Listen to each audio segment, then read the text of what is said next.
आयोजित अंतर्गत वर्तुळकार मेट्रो प्रकल्पास घोडबंदर उपवन भागात विरोध होत असतानाच नुकत्याच झालेल्या पाहणीमध्ये डॉक्टर काशीनाथ घाणेकर नाट्यगृहालगतचे नियोजित मेट्रो स्थानक इतरत्र हलवण्याबाबत अधिकाऱ्यांनी सकारात्मकता दर्शवली आहे. स्थानक झाल्यास या भागात मोठ्या प्रमाणात वाहतूक कोंडी होऊ शकते अशी तक्रार येथील नागरिकांची होती.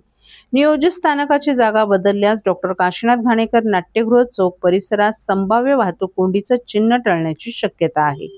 ठाणे शहरातील अंतर्गत वाहतुकीवरील ताण दूर करण्यासाठी अंतर्गत वर्तुळाकार मेट्रो प्रकल्पाचं काम सुरू करण्यात आले. केंद्र आणि राज्य शासनाच्या मदतीने होणाऱ्या या प्रकल्पासाठी 12,000 कोटी रुपयांच्या खर्चाला मान्यता देण्यात आली आहे. या प्रकल्पासाठी निविदा प्रक्रिया पूर्ण झाली असून काही भागात खोदकामं सुरू झाली आहेत. या प्रकल्पाचा मार्ग 29 किलोमीटर असून काही मार्ग जमिनीखालून तर काही जमिनीवरून असणार आहे. हा मार्ग ज्या ठिकाणाहून जाणार आहे त्या परिसरातील नागरिकांनी अनेक तक्रारी भाजपचे आमदार संजय केळकर यांच्याकडे केल्या होत्या. त्या अनुषंगाने केळकर यांनी शासकीय विश्रामगृहात आतापर्यंत 2 संयुक्त बैठकांचं आयोजनही केलं आहे.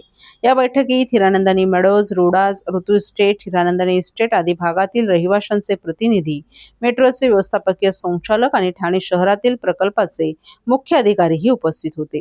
ज्या ठिकाणी हजारो नागरिक वास्तव्य करतात, शाळा, दवाखाने यामुळे नेहमीच वर्दळ असते, अशा ठिकाणी स्थानक उभारल्यास या परिसराची वाहतूक कोंडी होणार असल्याच्या तक्रारी रहिवाशांच्या प्रतिनिधींनी या बैठकांमध्ये केल्या आहेत. यावेळी केळकर यांनी या परिसराची प्रत्यक्ष पाहणी करून लोकहिताचा मार्ग काढण्याच्या सूचना अधिकाऱ्यांना केल्यात. आमदार संजय केळकर यांनी संबंधित अधिकारी आणि रहिवाशांसमवेत नुकतीच संयुक्त पाहणी केली आहे.